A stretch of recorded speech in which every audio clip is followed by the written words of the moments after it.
هذا النافق، ومعايا التقارير والتحاليل ان العلف ده مسموم ولا يصلح للاستخدام الداجني.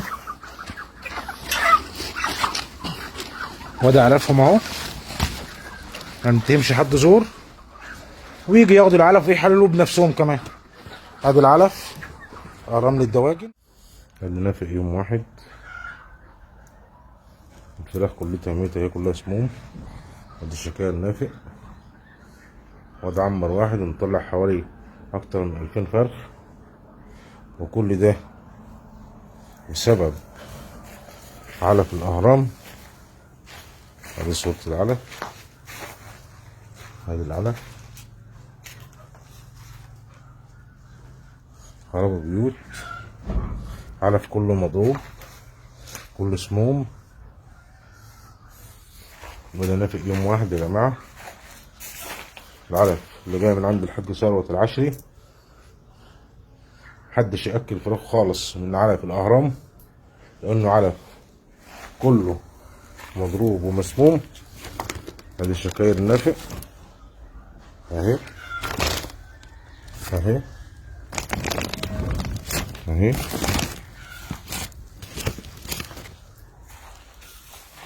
اكتر من 2000 فرخ في يوم واحد. ده عنبر واحد، كلنا عامل نفس النظام كده، كل عنبر 2000. هذا يا جماعة العلف بتاع الاهرام والنافق، العنبر، الفراخ اللي ميتة، سموم، علف الاهرام اللي خربوا بيتنا.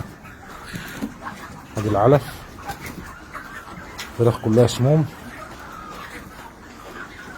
بتموت وتنفق. عنبر زي ده النهارده طلع له 1500 نافق بسبب العلف اللي خربوا بيتنا.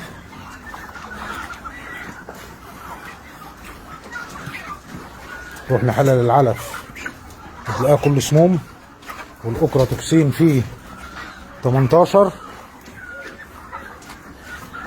والبروتين بتاعه 17، المفروض يبقى 21، والاوكرا توكسين السموم المفروض تبقى 5 لحد المسموح بيه، نتلاقيها 18.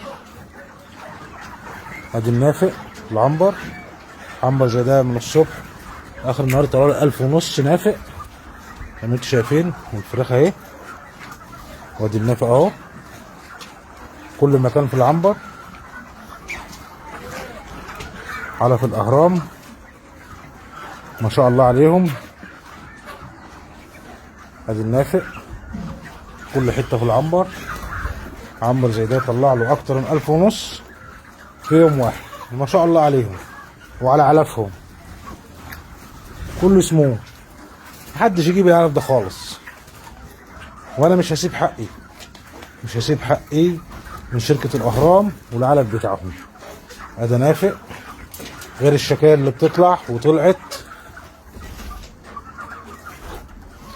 هذا النافق، ومعايا التقارير والتحاليل ان العلف ده مسموم ولا يصلح للاستخدام الداجني. وده علفهم اهو، ما تمشي حد زور ويجي ياخدوا العلف ويحللوه بنفسهم كمان.